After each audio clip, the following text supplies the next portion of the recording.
living with your boyfriend of 15 years and your parents. Yes. Dream come true? I mean, yeah. I know it sounds funny to people, but you know, it's kind of multi-tiered. So first and foremost, you've got my parents who, you know, my dad's type 1 diabetic, and I've almost lost him a million times to diabetes. I mean, comatose on the floor, having to revive him. My Nana has that. Okay, so you understand. Absolutely. It's a very scary disease.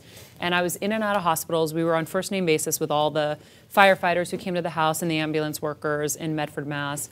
And so when they started to visit me in LA, because 3,000 miles separated us, I just would like cling to them staying and be like, please stay a little longer, stay a little longer. And then eventually it became like 9 months out of the year. So they do go back home to Connecticut as well.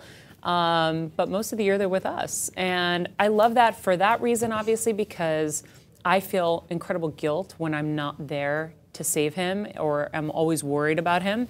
And then on top of it, I'm living my dreams. It's so amazing to be able to share it with people, and the people that you love, and the people that literally are just shocked every time it's something, the next thing. They're like, Maria, we can't believe the things that happen already. Forget the new things. Every day we can't believe these things. And they came from a village with no running water, so of course they're shocked. So it's fun. I feel like I've seen you in a bikini so many times. You have the most amazing body. Thank you. What is your health and fitness routine? Well, I actually just finished my latest book, which is called The Every Girl's Guide to Diet and Fitness, because people ask me that all the time. And so having lost 40 pounds at one point and gone through that journey, and then kind of gotten to the place now where I'm able to maintain it and stay really fit without really having to go to the gym that much, I share every secret and every tip in there. And the biggest thing for me is making sure you're active throughout your day.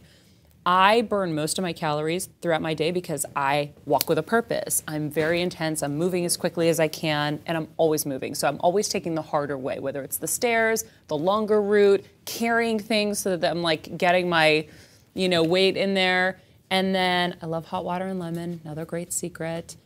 And so I can't picture you 40 pounds heavier than this. When did you sort of struggle with that, and how did you make that change? College. I was a double D, and I had a shelf that went like this out. I know a lot of people that like that. I had a shelf. And so I was a size 14, and those were tight at the end. And what happened then was I decided, I'm like, okay, this is it. My dad's diabetic. I have to be careful. I've let it go too far. And so I wrote down everything I ate for a week. I examined it. I realized carbs were my issue, and I slowly cut down. I didn't say I was on a diet. I wasn't on a diet. I just slowly made teeny little cuts. And 5 months after I did that, and I wasn't even realizing it anymore, 5 months after, I lost 20 pounds. And that was all the motivation I needed to get a workout plan together, really start focusing on eating clean and replacing all the bad foods with good foods. And so it took 11 plus months, and I lost 40 pounds. Do you have any advice for people who have a passion for TV presenting? Yes. It's almost like, if you think about, this might get too complicated, but Bill Belichick and the New England Patriots, he's trained his players to play every position. You get completely surprised every day. So I always tell people for TV, learn how to play every position. Learn how to write, learn how to edit, learn how to shoot, learn how to do all of these things. A, it gives you a better understanding of production in general, so when you're somewhere and you don't understand why they're doing something, then you really get it. But B, you want to be as important and as useful as you can be. And so I say do that, and then I always say go intern for someone and endear yourself to them and work so hard. People don't realize how hard you have to work to make it in this business, and you have to work that much harder to stay in it.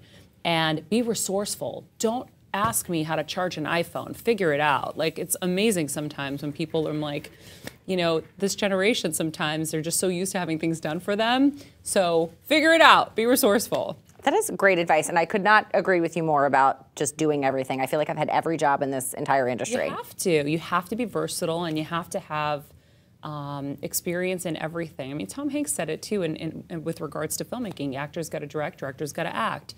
It gives you a better understanding of everything. You know, my kids have had so much go on that everyone has, you know, sort of invested in this whole journey with us, and they've come along for the ride.